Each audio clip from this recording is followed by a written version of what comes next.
अरे मनोहर, आज इतनी देर तक काम कर रहे हो? हाँ काका, ज्यादा काम था तो सोचा पूरा करके ही घर जाऊंगा। लकड़ी के सोफे की घिसाई करते करते मनोहर ने जवाब दिया। हाँ हाँ, ये तो अच्छी बात है कि तुम्हारे पास काम है, लेकिन बेटा खुद की सेहत को इस तरह नजरअंदाज मत किया करो। क्या करोगे इतने पैसे जोड़कर? काका ने मुस्कुराते हुए कहा। कहाँ काका, इतनी मेहनत करके भी आजकल तो खर्चे ही पूरे नहीं होते।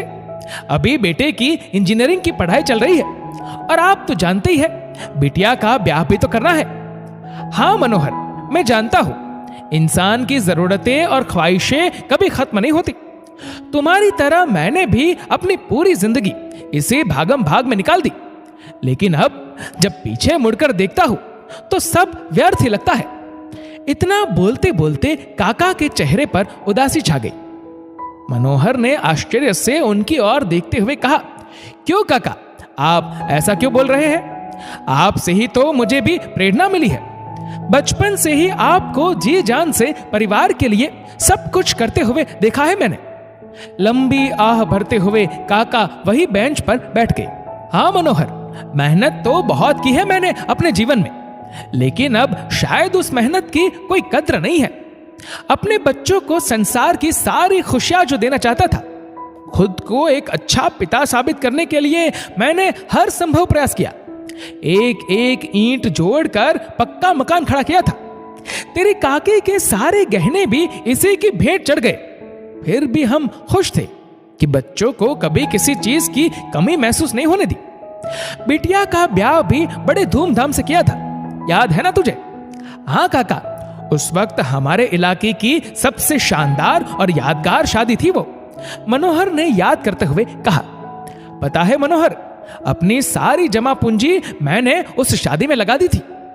बेटा पढ़ने के लिए बाहर जाना चाहता था तो हैसियत से ऊपर उठकर उसे शहर भेज दिया।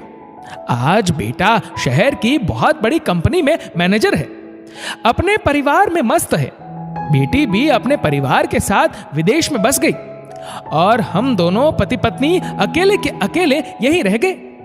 काका, एक बात बोलो, बेटे बहू को यहां बुला लीजिए, या फिर आप और काकी अपने बेटे के पास क्यों नहीं चले जाते?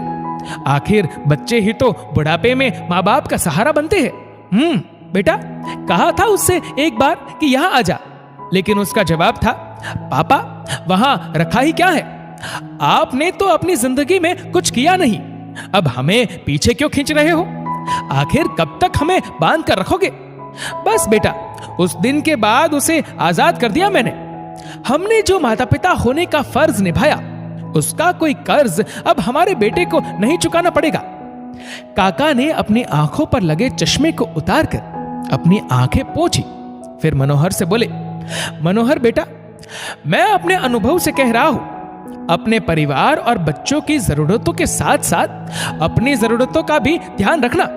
जब ये शरीर साथ छोड़ देता है ना, तो फिर कोई साथ नहीं देता। काका बेंच से उठकर जाने लगे तो मनोहर ने टोका, काका जरा रुकिए, मैं भी चलता हूं, रास्ते में आपको भी घर छोड़ दूंगा। दोस्तों, मनुष्य जीवन भर इसी भागदौड़ में लगा रहता है। जिसके पास कम है वो ज्यादा चाहता है, और जिसके पास ज्यादा है वो और ज्यादा चाहता है। माँ बाप बच्चों की जरूरतें और ख्वाहिशें पूरी करते करते खुद की जरूरतों को भी नजरअंदाज कर देते हैं। इसलिए अपने बच्चों को आत्मनिर्भर बनाए, लेकिन खुद भी किसी पर निर्भर मत रहे। पता नहीं कब वो सहारा देने वाली लाठी टूट जाए।